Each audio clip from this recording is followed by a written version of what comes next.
We'll go ahead and start with Paul, and then we'll go down the line with Benjamin and Danny P. to Paul's left. Coach, I asked your players the same thing, kind of played out the same way the Florida game did in the first half of that game, right there close. But your guys came out with a different intensity, seemed like a different focus in the second half. I think 14-3 to start the half. What was different? I mean, was it just their intensity on the defensive end? What'd they say? Do you recall what they said? Cam said he was just more focused, learned from that, learned that they had to bring it. Yeah, we actually, there was a last, which obviously you guys know they don't listen to me that often, but it was the last thing that we talked about before we went out, is that I don't want anyone in the locker room talking about what we should have did, and I want you to leave everything you got on the court. We've been in these situations, and we've got to come out of this gate and play even harder, because they're gonna. And my big theme with them the last minute as before we left and go on and get warmed up was just, I don't want that locker room to be like that, where we're talking about what we should have done, next time. And so, I don't know, like you said, they had a great intensity, started on the defensive end, and certainly when you start making shots, it just builds everybody's confidence. Benjamin, go ahead, and then we'll go to Danny P. Yeah, along those same lines, you've had a number of opportunities, especially here at home against top 10 teams, some of the best in the country, and you haven't been able to get it done. So was there, I don't know about desperation, but certainly the energy of like, hey, there's our chance. We got another shot at this one, and maybe a little bit of extra motivation from your guys, especially when it was a tight game at halftime? I would hope so. We talk about opportunities a lot, especially as you're going into the SEC, especially this year, and you get giddy about looking at the schedule in terms of how many opportunities you're going to have because of how well the SEC did in the non-league portion of the season. But to your point, if you don't take advantage of them, they're just missed opportunities. They're not moving the needle. Sometimes they move the needle in the wrong way, and certainly for me, as I look down the road with 6 games remaining prior to tonight, you start thinking that way, because every one of them is going to be really, really hard. And for what we're trying to do and where we're trying to go, we have to take care of those opportunities. And we have on the road, on a consistent basis. But for whatever reason, this particular season, we've not been able to win the games like this, like top 5, top 10 opponents. So I got to believe that that'll just, raise the confidence level of our locker room. Coach, it's the second game now that Claudell's come off the bench, and obviously he provided a spark in that second half with his three-point shooting. Just what did you see from him, and did he look like he had a little pep in his step to me? Yeah, again, you know me, I don't like to talk for them. But first of all, he handled it well. It wasn't nothing, He was like, whatever we got to do, Coach. He's about winning. We just felt that it was time to just tweak it a little bit and change up, some of the guys that were playing, together more minutes because of how you start and how you sub. But just, he works so hard, and he is such a good guy. Like, he's as energized as we have in terms of, like shoot-arounds, in terms of when it's kind of like, stuff that they're not excited about doing, walk-through stuff, or half-speed stuff. And he's always leading the charge in terms of his energy and his talk and his focus. And so our staff appreciates him so much, and you root for all your guys. But when you got a guy that's a one-year guy and he's bought totally in to the culture the way he has, you want him to do well. And he's had some frustrating, performances because, he's known as a scorer/shooter, and he's went through some games where he wasn't, shooting at the level that he's used to, but he stuck with it. And this is a great example of who he is on our team. One of the first opportunities he had to shoot the ball in the first half, he turned it down. And as he was coming back on defense, the next time it was like a dead ball, I looked and I heard him say it, and I looked. There were 3 guys, one standing up, barking at him to shoot the darn basketball.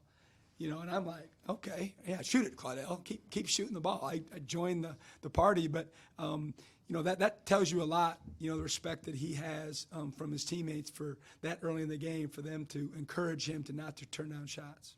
We'll stay with the front row middle. We'll go to David, and then we'll go back to the cameras. A&M seems like a team that does a really good job making teams play their style of ball or get out of the game. But what did you do with your guys to kind of keep setting the tone and play the way you wanted to play? Well, like you said, A&M's really good at dragging you into the ring. They're a physical basketball team. I mean, they're number one in the country in offensive rebound. They're number one in the SEC in offensive rebounding. They're number one in defensive rebounding, and they're number one in an unbelievably athletic league in forcing turnovers.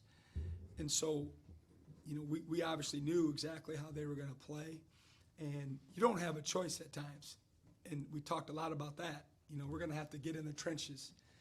And as the second half, we talked about the trenches going deeper. We got to keep diving in there because that's the way they're going to pull us down. And you just got to accept it at times, and you've got to, do your best to match what they're doing. Certainly trying to exceed it.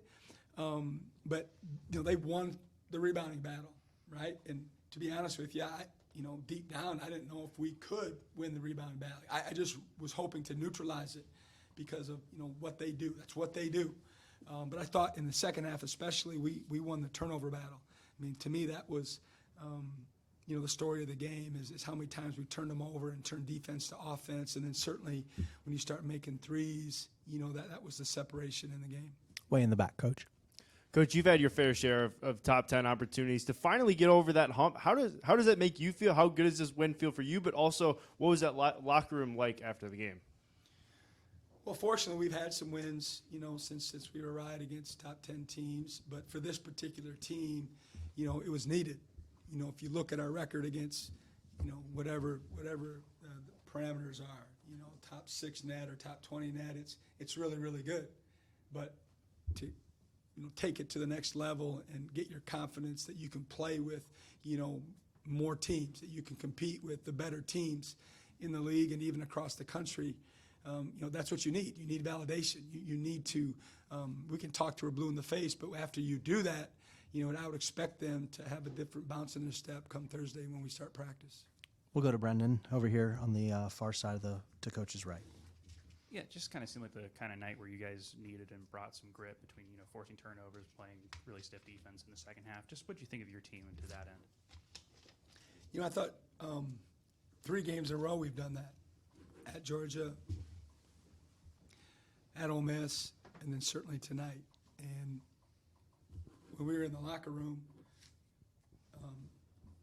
celebrating, music's going, I heard Sean Jones, say it 2 or 3 times. That's Bulldog basketball. And I heard him say it, just kind of to whomever. And when I got a chance, when they quieted down, I said, Sean, tell him what you said. Tell him what you said. And he said it. And I was like, that's right. That's who we are. You all knew that, before you got here, that needs to be a part of our DNA. And it's been a part of our DNA, sometimes, but it hasn't been on a consistent basis for us. And hopefully, now that they've had some success and they've seen how it can work for this particular team, we'll have complete buy-in. Got time for a few more if you have them. Anybody? All right, we'll wrap it up with David. I don't know if you stayed around to watch it, but Zach Selman's probably going to be writing a check coming this week after the fans storm the court there. Do you like seeing such things, and do you not trying to get too deep into a fan's mind, but you think some of that too was the excitement over winning at Ole Miss and bringing it home and following up with another win on the home floor?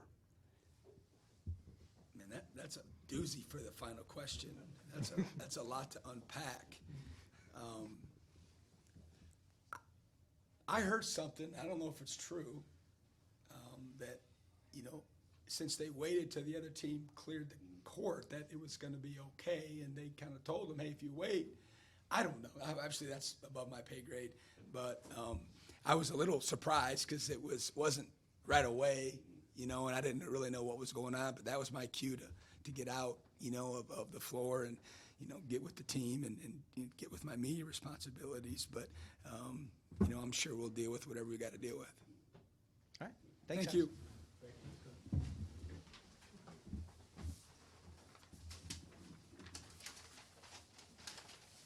So, see here tonight. Yeah.